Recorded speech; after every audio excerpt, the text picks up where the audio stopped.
आता आपल्यासोबत माजी उपमहापौर केशवजी आहेत, त्यांची आपण प्रतिक्रिया जाणून घेऊया। एकीकडे तुम्ही आनंदोत्सव साजरा करताय, परंतु दुसरीकडे सर्वसामान्य जनता आणि काही लोक असं म्हणतात की ईव्हीएम मध्ये गडबड करून हे तुम्ही विजय मिळवले, काय सांगा? खरं तर मी सर्वप्रथम महाराष्ट्र राज्यामधील मायबाप जनतेला आणि विशेष म्हणजे आमच्या लाडक्या बहिणींना मनापासून या ठिकाणी वंदन करतो की त्यांनी खरं तर या महाराष्ट्रामध्ये महायुतीच्या विजयाचा इतिहास निर्माण केलेला आहे।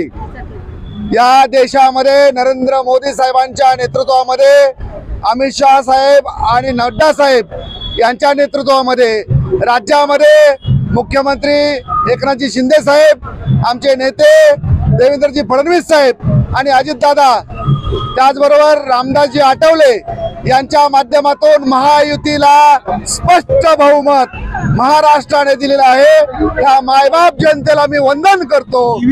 खरं तर हे विकासाला मत दिलेलं आहे। तुम्ही पाहिलंय या महाराष्ट्रामध्ये कोस्टल रोड पहिल्यांदा बनलेला आहे, त्याचबरोबर भारतामध्ये सर्वात लांबीचा सागरी सेतू अटल सेतू निर्माण करण्याचं काम महायुतीने केलेलं आहे। तुम्हा सर्वांना माहिती आहे की महाराष्ट्र ही भारताची आर्थिक राजधानी आहे। या ठिकाणचे सर्वात मोठे प्रकल्प पुढच्या काळामध्ये या देशाच्या जीडीपी मध्ये मोठी भर घालणारे आहेत। वाढवण बंदर हे खरं तर आशिया खंडामधलं सगळ्यात मोठं बंदर बनतंय आणि जगातलं सगळ्यात मोठं जहाज त्या वाढवण बंदरापाशी असणार आहे।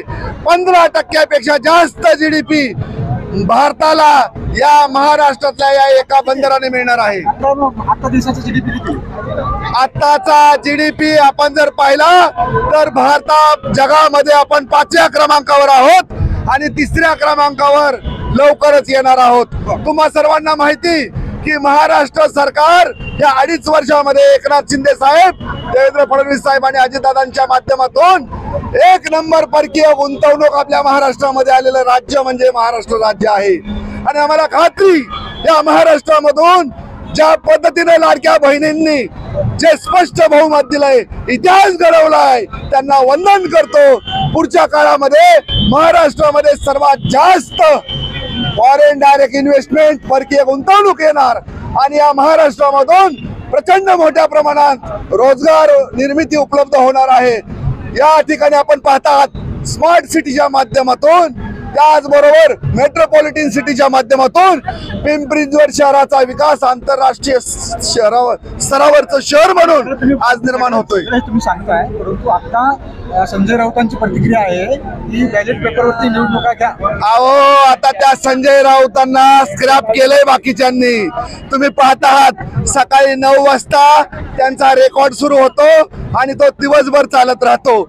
जनता कंटाळलेली आहे आणि आता त्यांना स्क्रॅप केले। आता विरोधी पक्षनेता सुद्धा निर्माण होण्याची सुद्धा शक्यता तेवढी पण टक्केवारी त्यांची राहिलेली नाही।